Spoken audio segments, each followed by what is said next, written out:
tulo ka mark, tulo ka ilhanan. So sa katinuod nga Kristohanon is, the first one is joyful. Joyful Christian. Malipayon nga Kristohanon. Dilibot pasabot nga dilibot pasabot nga malipayon lang gyapon ta sa daghang problema kasakitan, no, bation nato ang kaguol, bation nato ang kagwan, bation nato ang mga kaguol, mga kabalaka, bation nato, but mo prevail ang pagkamalipayon, mo prevail ang pagka-joyful sa usa ka Kristohanon. Why? Because ingon ang Bible, kining tanan temporary lang, kining atong gakangaagian nga mga kasakitan temporary lang eh. But the promise of God is going to be permanent. So, kung temporary lang nga mga butanga, ang ayan na ita magkalipay. Kaya ang saad ni Lord, ang promise ni Lord, permanent man. Permanente man ang mga saad ni Lord. So, that's the number one. Being a joyful Christian is one of the mark of a true Christian. Mailhan ni mo ang tilod ka Kristohanon, gibsag ka ng kalamukat ng kinabuhi, malipayon lang gihapong nag-alagad, malipayon lang gihapong nagdaig sa Ginoo, malipayon lang gihapong nag-alagad, nagsimba, inana ang tinuod nga Kristohanon. Then, ang ikaduha nga mark of a true Christian, nakita nato di, pray without ceasing.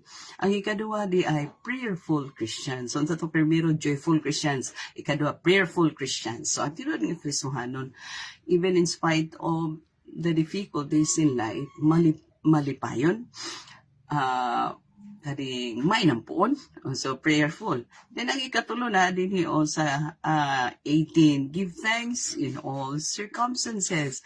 Pasalamatan di ay, so ang ikatulo, mapasalamaton. Thankful. So joyful, prayerful, and thankful Christians.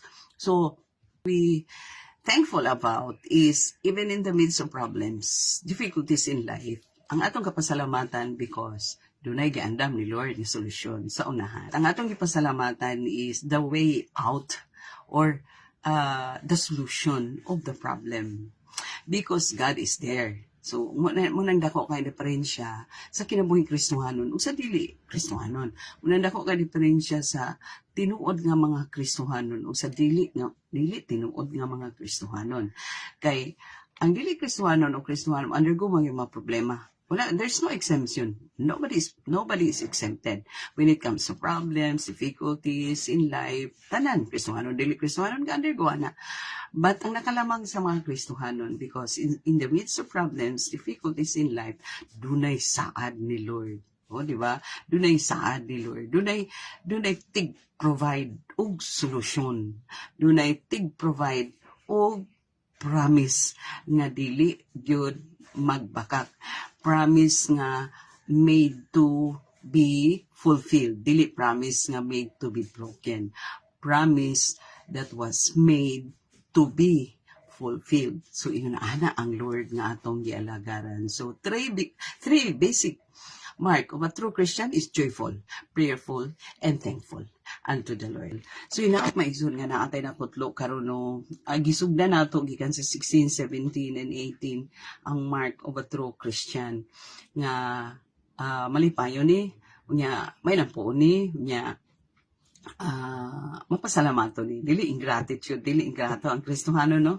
So mo siya nga mo gina siyang tinud nga ilhanan sa Kristohanon. Dayon ang tinud nga Kristohanon ga paminaw sa mga propesiya that comes from the word nya kabalo mo test sa tanan. Kay mo ingon ni Pablo din ha, i-test ang tanan, test every spirit, test everything. O ingon din na nga, do not quench the spirit, do not despise prophecy, but test everything. Then we need to hold fast what is good. Ang atong kaptan ang mga maayo lang ang mga butang. So nganong gipahinumdum ni Paul, nganong gihatag ni as one of the final instruction by Paul kay aron ang Kristohanon makapadayon sa paghulat, sa pagbalik ni Ginoong Hesus. No, kay kung wala ni siya ang mga final instruction ni Pablo sa mga Kristohanon, posible gyud nga ang mga Kristohanon, mga lukapa, mga luya mo atras, mo balik sa uno o sakalit lang mobalik si Ginoong Hesus, dili na unya ta mahimo ma-forfeit na to ang promise ni Jesus, no? Kay kung imong basahon gikan sa sinugdanan sa chapter 5, nagisgot kini mahitungod sa pagbalik ni Ginoong Hesus. And then Paul came up to his final instruction pag-abot sa 12. Pero ang atong gikutlo 16 to 21 ang atong gikutlo, no? So muning mga basic ayo nga mga instruction ni Pablo sa mga Kristohanon para nga maandam sa pagbalik ni Ginoong Hesus. So, bisan nun sa padagyod kalisod sa kinabuhi, we need to be joyful, prayerful, and thankful unto the Lord. Dili sa circumstansya, no? Dili mag-agad sa circumstansya, kundi mag-agad sa mga promises of God. Mag-agad, no, sa presensya ni Lord sa atong kinabuhi, presensya sa Holy Spirit sa atong kinabuhi, o sa pulong sa Diyos, sa gahom sa pulong sa Diyos. Amen!